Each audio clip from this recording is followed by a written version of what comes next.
In this video, we're going to be rewriting a trig expression so that it's not in factored form.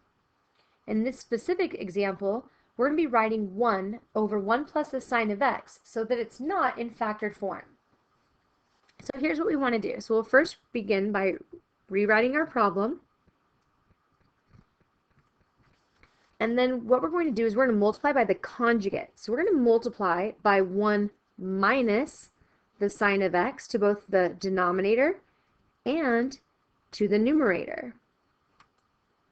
So doing so then gives us 1 minus the sine of x in our numerator. And in our denominator, we can use the rule of conjugates here. So the rule of conjugates says that you should be able to take your a squared minus your b squared. So in this case, our 1 is going to be our a, and our sine of x is going to be our b. So we're going to find our a squared and then subtract our b squared in order to get that answer. So here, we're going to take it and plug in the 1, and then minus, and then over here we'll have our, oops, that should be orange. Let me just change that real fast. We're going to have our sine of x, and we're squaring that. So in this instance, that's going to give us a 1 minus the sine squared of x. So that's what we'll write, 1 minus the sine squared of x. Now, according to the Pythagorean identity, that means that that equals the cosine squared of x. So we can then rewrite this as 1 minus the sine of x divided by our cosine squared of x. And now what we're going to do is we're going to break this apart. We're going to break it apart.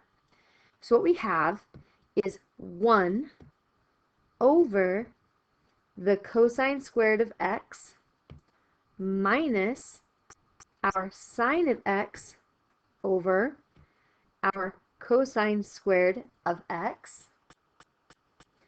And now recall that this piece right here, in reciprocal form, that is just our secant squared of x.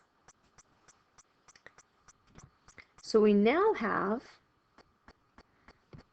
the secant squared of x minus the sine of x divided by, and what we're going to do is we're going to separate that cosine squared of x as the cosine of x times 1 over the cosine of x. So like if that was all together, this here would be the same as this.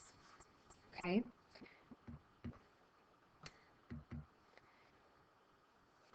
Now we know that this piece right here, so if we looked at this piece right here, that is a tangent of x. And this piece right here is a secant of x.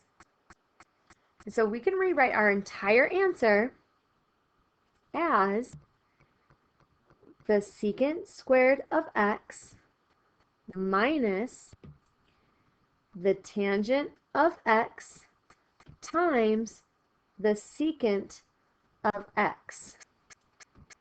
And we're finished. So we have written it as it's not in factored form. So we've undone the factoring. And that is our answer. So it's really important when you are simplifying or rewriting trig expressions so they're not in factored form, that you understand the identities and know the identities so that you're able to use them. So you want to make sure that you have the identities handy.